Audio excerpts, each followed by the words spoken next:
Hello mga ka-YouTube.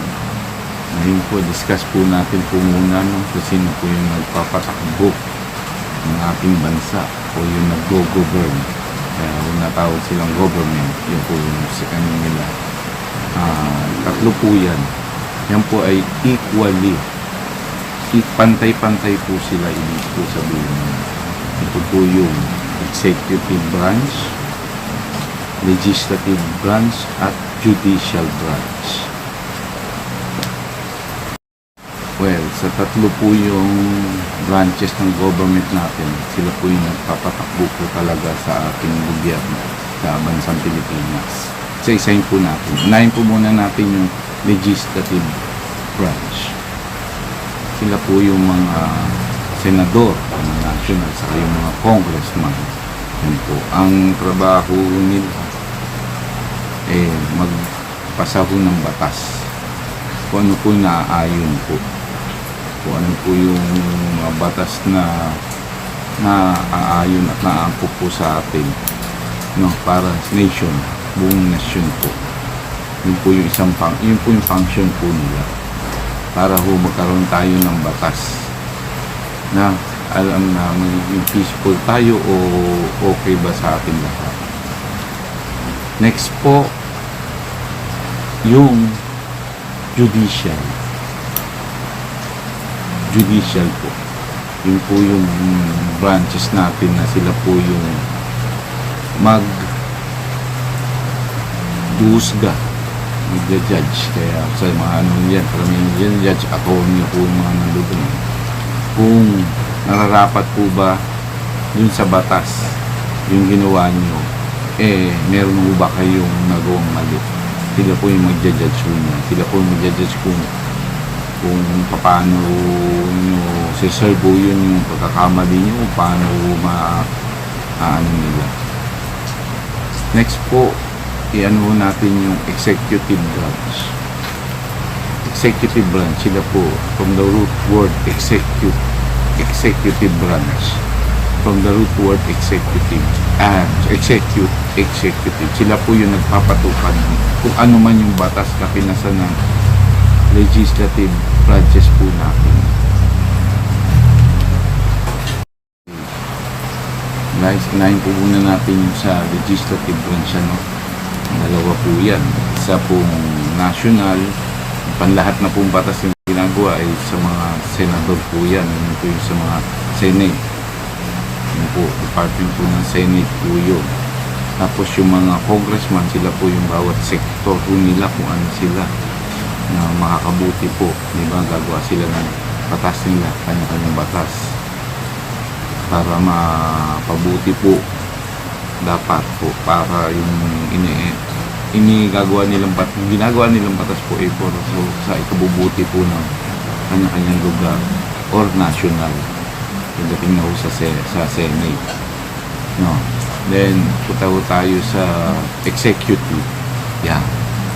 Executive, di ba sabi ko po, ini-execute po nila. Sila po yung mag-execute. So, kung ano man yung batas na execute po. Kaya po ang hawak po ng executive branch natin, di ba, yung simula po sa president.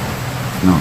President, governor, mayor, sa barangay tanod po. So, itakaano po, ano po yung batas na napasa po ng legislative, no, na i-execute nila kung ano man yung batas na yun susundin po. Pero kasama rin po sa executive po yung protection po natin. Kaya po ang executive po hawak po ang army at kapulisan natin, no, para sa protekta. Ngayon, pupunta po tayo sa judicial. Yan po sa Supreme Court, diba? Maano po yung bawat batas sila o mag-execute kung paano po tayo mag-serve yung minagawa man tayong criminal o may magawa po tayong mali. Yung po sa batas na inano, sila po yung mag-judge po sa atin. Kung ayon man dun sa nagawa nyo, hanggang kayo makukulong o mape-penalty. Ganun po ang takbo ng sistema dyan sa Pilipinas. Kaya dapat po alam po natin na yung tatlong branches po yun ng government natin, na yung executive, legislative at judiciary, magkakarambo lang po. Magkakapantay-pantay lang po silang tatlo. Hindi po yung mataas porket presidente. Tama, presidente. Presidente, vice president, may taas sila. Pero may counterpart po sila, di ba? Yung mga sa mga congressman, senador, tapos yung mga Supreme Court, ay yung mga TRO, yung mga municipal or city judiciary, may mga makakaranggo lang wala sila. Yun lang po dapat natin malaman po muna para po alam po natin kung paano po tumatakbo po ang ating Pilipinas. No? So, kung aanin natin, explain natin na sa executive kasi mas marami pong hawak ng executive. Tulad po ng may hawak po ng executive natin ng mga kapulisan, mga army, mga ganun po. Tapos BIR, ang hawak po ng executive yun kasi kailangan natin ng revenue para para po po tayo, kumitahin po ba ang ating bansa para maano po yung po ang trabaho po ng executive po. Safety, saka kung paano patakbuhin ang pera ng government. Kaya po di ba minsan may naano tayo dito sa mga balita, executive branches versus tanungan na po the budget. Kung sa budget niya, hindi ko napapanong. Executive branches, may tinatanong ang budget po ng legislative. Kung bibigyan mo sila ng ganong kataas na budget. So, dinidepend po nila.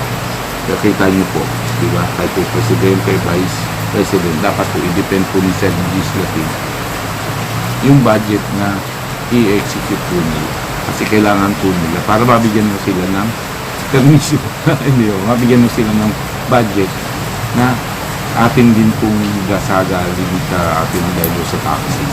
No, yun. Sana po tayo ng konting sa tukol po sa mga branches po na government natin na papatakbo po sa ating bansa. At sa muli, ito po si Yanols, sasabing ang natutulong na mahimbing, masarap po ang tulong. At sa muli po, salamat po.